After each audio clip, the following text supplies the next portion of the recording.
C'est fou comme les réglementations rassurent ceux qui manquent d'imagination. Voilà. C'est fou comme les réglementations rassurent ceux qui manquent d'imagination. C'est un écrivain de roman, Marc Lévy, dans Le Voleur d'ombre, qui a écrit ça.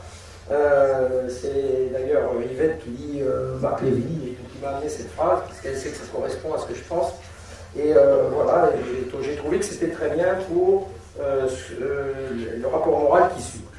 Donc, 2012, c'était la dernière année donc, d'une mandature fertile en événements, riche en actions, émaillée de quelques épreuves aussi, mais surtout, et là je vais être très clair, sans fausse modestie, ce fut une année de beaucoup de succès qui ont récompensé le travail acharné des membres du comité directeur ou simplement, en plus, des volontaires dans nos comités régionaux, dans nos associations ou à titre individuel de nos deux fonctionnaires détachés, Patrice Gérardin et Joël Amiable, ou de nos 4 salariés, donc du secrétariat fédéral, auquel d'ailleurs s'est ajoutée une 5e personne, Géraldine, du fait, j'en parlerai peut-être tout à l'heure, d'un problème de santé de notre comptable.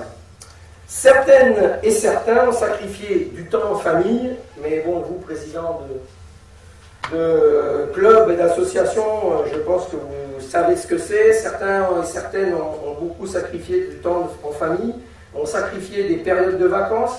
D'autres sont certes payés pour faire le travail, mais ils l'ont accompli cependant avec un enthousiasme, un esprit et un engagement qui ont dépassé ce que l'on est juste en droit d'attendre de salariés.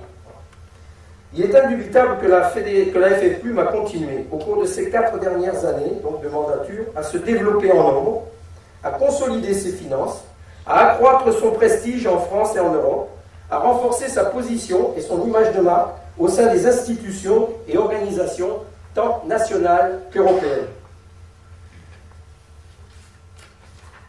Il est évident aujourd'hui que nous sommes entendus, écoutés et respectés, avec pour résultat essentiel celui qui justifie notre existence, peser sur les décisions des institutions et faire prendre en compte nos propositions qui sont le fruit d'un travail de fond basé sur notre expertise et sur l'expérience du terrain. Comme l'an dernier, je souligne à nouveau, parce que cela est toujours autant d'actualité, si ce n'est plus encore, que l'ULM, tant méprisée à une époque pas si lointaine, occupe aujourd'hui une place majeure, j'ajouterai de choix, dans le paysage aéronautique de l'aviation légère de loisirs. N'oublions pas, d'ailleurs, que le parc des ULM compte à lui seul, actuellement, plus de 3 fois le nombre de tous les autres aéronefs réunis de l'aviation de loisirs. Les avions légers certifiés, les avions largueurs de parachutistes, les remorqueurs de planeurs, les avions de voltige, etc. Dans ce cadre, nous ne pouvons que constater, entre parenthèses, et admirer, que, avec un grand plaisir, avec un tout petit peu de malice quand même, que la majorité des autres organisations aéronautiques, sœurs, trouvent dans la pratique de l'ULM une source de renouveau, parfois même de sauvetage.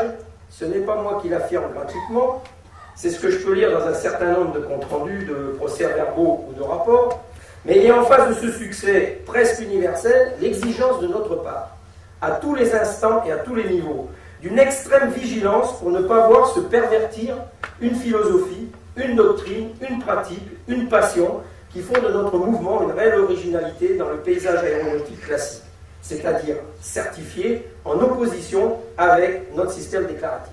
Je demande instamment à la DGAC, donc en particulier à Maxime Coffer, de nous soutenir et de nous appuyer dans cette voie en donnant l'importance qu'elle mérite à des demandes d'organismes ou d'individualités hors FFPLUM qui en veulent toujours plus au prix d'un éventuel alourdissement de la réglementation pour satisfaire soit des ambitions personnelles, soit des intérêts particuliers ou collectifs. Les combats que nous avons menés lors de la création de la classe 6 ou de l'ajout de la possibilité de remorquage des planeurs en sont des exemples concrets, donc on a travaillé ensemble là-dessus. Et si nous nous étions laissés faire, sous la pression de certains, nous aurions pu voir naître des contraintes pour ces deux activités issues de l'aviation, des contraintes, alors pas les activités, mais les contraintes issues de l'aviation certifiée. Donc, le nombre croissant de ses adhérents de la FFU, la reconnaissance et le prestige reconnu, les plans établis et les actions réalisées n'ont de sens, réellement de sens, qu'au service de la défense bec et ongle du système déclaratif, le plus développé au monde, donc le français, qui caractérise la réglementation ULM à la française. C'est donc le pivot de la pratique de notre passion et nous ne devrons jamais admettre que l'on y porte atteinte. Quand je vois les efforts incroyables déployés et le temps consacré par les responsables ou les fonctionnaires de tous les niveaux pour expliquer et tenter de faire comprendre les tenants et aboutissants des réglementations imaginées par l'EASA pour l'aviation légère de loisirs certifiée, et encore elles ne sont pas encore inscrites dans le marbre, ce qui laisse place à toutes les suppositions, supputations ou incertitudes pour l'avenir, je me dis que nous sommes les bénéficiaires d'un trésor inestimable que notre devoir est de protéger. Nous pouvons résumer en 10 minutes la réglementation ULM française quand des heures d'explication, d'exposés et de symposium n'arrivent pas à rendre la réglementation des aéronefs certifiés simple et claire auprès de leurs pilotes.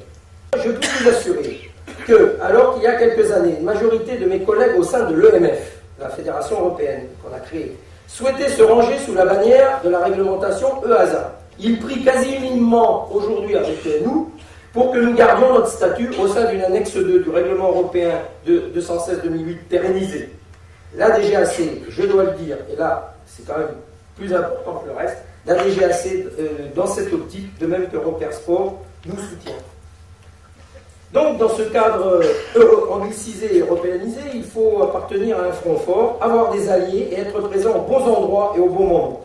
J'espère, Maxime, que grâce à votre travail et à celui de M. Cipriani, avec l'accord maintenant de l'EASA, l'EASA va regarder d'un autre œil et comment je veux dire, envisager la réglementation de l'aviation légère sous un autre œil.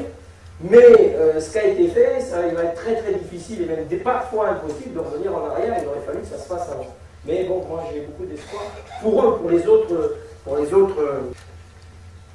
Que pouvons-nous rêver de mieux aujourd'hui en termes d'aviation légère et de loisirs? L'ULM, 6 classes, une diversité de pratiques, l'unité d'une réglementation.